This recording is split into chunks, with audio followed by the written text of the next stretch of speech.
na mashabiki, mmoja kutoka upande wa wekundu wa Msimbazi Simba, mwingine kutoka mitaa ya Twiga na Jambungwani kwa maana Young Africans. Mzee Kadege, kubwa zaidi tunaenda kuangalia kile ambacho kimezungumzwa zaidi kwamba basi la wekundu wa Msimbazi Simba kwa maana Iliza ambalo Jairut aliahidi kwamba ataleta basi la kifahari na limeonekana basi likitua pale bandarini jijini Dar es Salaam. Mengi yanazungumzwa, kuna wengine wanasema used, lakini pia kuna wengine wanasema kwamba kuna baadhi ya maneno tutayaandika kama baba yako analo na kadhalika. Sasa Mzee Kadege yeye ameliponda sana lile basi la Simba, lakini nipo na mwanasheria mzee wa mabomu, yeye analitetea. Kwanza mpo vizuri? Tuko vizuri. Tunamshukuru Mungu, tuko sawa sawa. Tuko vizuri kabisa. Salama kabisa. Japo tuna majozi ya timu ya taifa. Jana kulikosa kombe. Kwa hiyo tuna majozi nchi nzima. Ndio. Yaani kwa haraka unavyoona mashabiki sisi wote wa timu ya taifa. Mashabiki wa kule timu ya taifa. Jalala wala na mawazo kweli kweli. Nikiwepo na mimi Mzee Kadege. Tumeumia sana. Tunachungu sana. Tumeumia. Ni kwa sababu tuliomba sana. Tumeomba dua, tumemaliza madua yote. Yaani kama mimi nilikuwa Kilingeni. Nimekaa Kilingeni na Tunguli, yaani nimejaa. Lakini tumekosa kombe. Lakini kuna wale ambao wamefurahi Tanzania kukosa kombe kwa sababu waliachwa kwenye safari ya kwenda Morocco. Wale mashabiki wa Yanga, mashabiki wa Yanga wale nani walifurahi? Wengi mashabiki wa Yanga ni sio na matatizo gani rafiki yangu yani. Yaani mashabiki wale wanatakiwa tuwakamate tia bakola sana wale yani. Kwa sababu wale ile kwanza tunaita ni hujumu uchumi. Kwa sababu unapokuwa timu ya taifa imefanya vibaya alafu unashangilia, yule ni kukamata tia bakola 100. Alafu wanakaa hapo Segerea hata miezi 3 yani. Wakitoka wanamaliza bakola zao. Katika jambo ambalo limeniuma mimi mwenyewe yani mtu unaomba kabisa timu ya taifa ifungwe. Kisa hujaona na akili timamu kweli. Hujaenda Morocco? Kwa sababu hujaenda Morocco tunaenda wote. Tuko milioni 70 tunaendaje wote? Wamekwenda kwanza hao waliotangulia, au mwingine tunakwenda sisi. Wao nafikiri Makonda anaweza kukosea. Ajimanana anakosea. Wanakwenda kwanza wale, au mwingine tunakwenda sisi na Mzee Kadege. Sawa bwana. Na sio lazima tuondoke. Na Makonda hajawahi kukosea. Ajimanana hajawahi kukosea. Wale sisi gani? Wanataka tuende wote, kwa tuondoke nchi nzima. Hata jeshi lenyewe aliendi hivyo. Jeshi linakwenda vitani. Wanakwenda watu baadhi, jeshi lingine linabaki nyumbani kulinda. Ndivyo ilivyo hata kwenye mambo ya mipira. Wanakwenda baadhi, wengine tunashangilia hapa. Imeniuma mimi ile kosa kombe lile. Tukianza kwako Mzee Kadege, wewe ulishiriki vipi kuhakikisha timu yako ya Tanzania chini ya umri wa miaka 17 wanaweza kurudi na kombe? Unajua mimi ni mtu wa Mungu kwanza nikwambie. Katika mtu ambaye najua Mungu yupo na namkubali Mungu ni mimi. Nimeomba madua mimi, nimetia ubani jana. Yaani mimi kwamba sijala, sijafanya chochote, kazi ilikuwa moja tu. Nikutia ubani kuomba dua, kombe tulipata. Na kweli nafasi nyingi tumezikosa za wazi kabisa. Yaani pale ndio kosa lipoingilia pale. Mpaka kuja kufika muda wa matuta ule, nikasema Mungu wangu, kijana anakwenda kupiga unamuona kabisa kwamba yeye anakwenda kukosa huyu. Bwana natuuma ile. Mimi sijala, sijaoga mpaka sasa ninavyokuambia. Yaani na uchungu hapa. Inatuuma hiyo. Bwana we. Inatuuma hiyo jamani.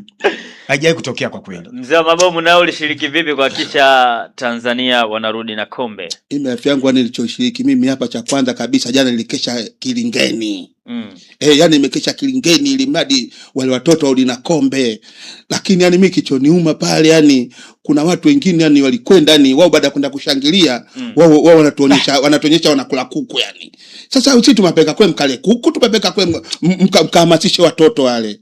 Yani unajua kuna watu wengine mnabeba yani wanapelekwa ni sio kupelekwa. Sasa mmepelekwa kwenda kula. Yani hapo mnakuwa shamba kuku rafiki yangu wakati bwana kiasi siku tunakula kuku. Yani Mungu ina Tanzania ulikuwa uli kuku mpaka unapiga picha kuku na tuonyesha yani. Ule ni ushamba ule bwana. Siku nyingine bwana Mzee wangu Kadege. Kwa sababu wanakwenda watu yani sio watu wa vibe. Yani maana unajua na kosa lilofanyika jana wamepelekwa watu ambao hawana vibe.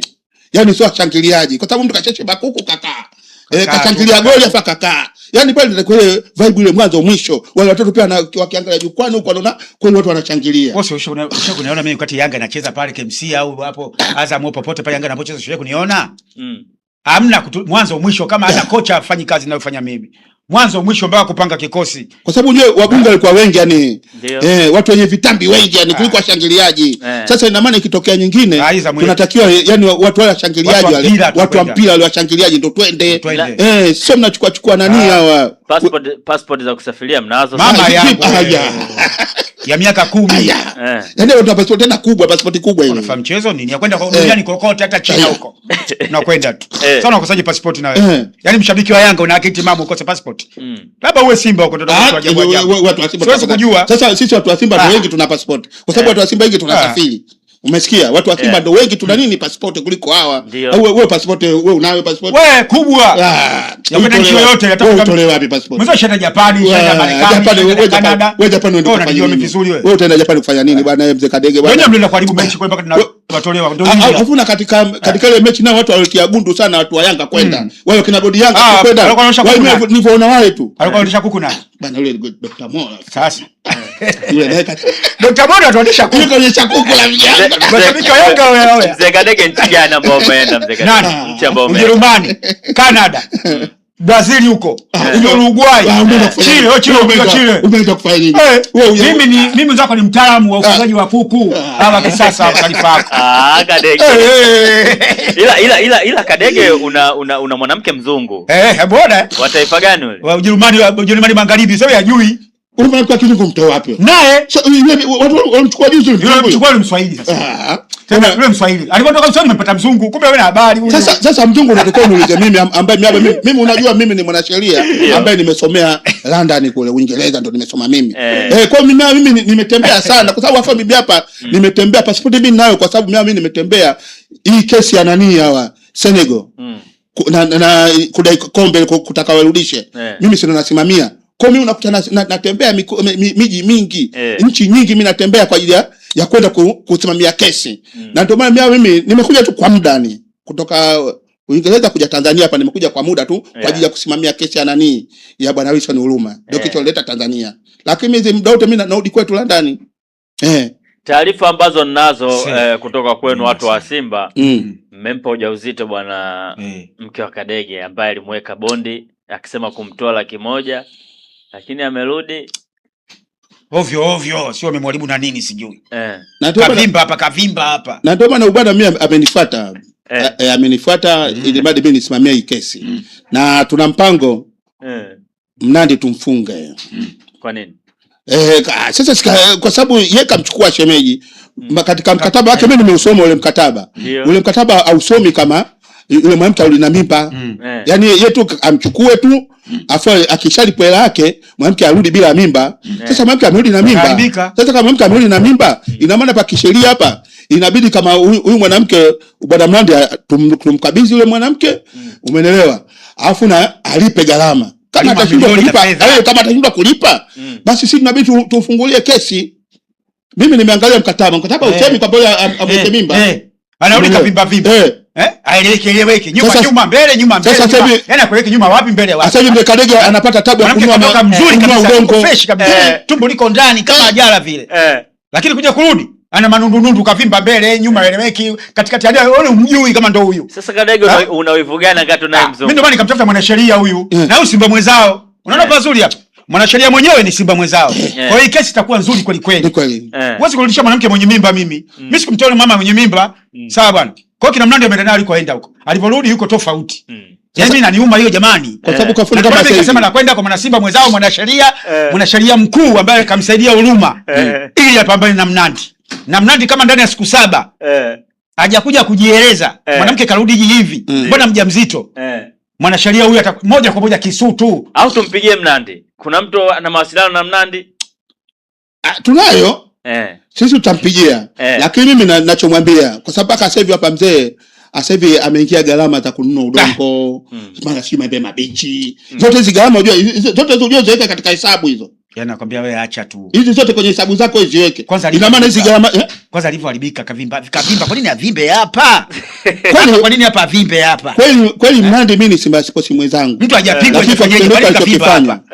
Kwa kile alichokifanya inabidi sasa basi tumchukulie hatua kali. Tunampa siku 7. Kwa mfano kama haja kuja kutueleza au kulipa hizi gharama, tunabidi twende tu mahakamani. Hakuna jinsi. Yaani Kisutu. Ni Simba mwenzangu, lakini kwa ile hapa inabidi mimi nitamsimamia kesi huyo. Na ninapojua mawakili wote wakili wasomi hawa. Mawakili wasomi. Wamekula kiapo. Kwa kama kumekula kiapo, atasimamia ushabiki ataika pembeni. Naika pembeni kweli. Shemeji yake kamuona yuko ovyo.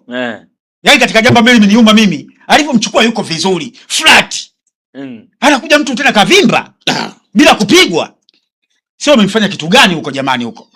Yaani jana mashabiki wa Simba, wanachama wa Simba nao wana matatizo. Mzungu kakuacha nini Kadege? Mzungu naye, lakini hata kama mzungu naye sio mwalimu huyu. Mimi nimezaa naye watoto. Mzungu ndo nimempata sasa hivi, sijazaa naye watoto. Ndio. Kwa hiyo ndio naye watoto, mbona kaharibika sasa?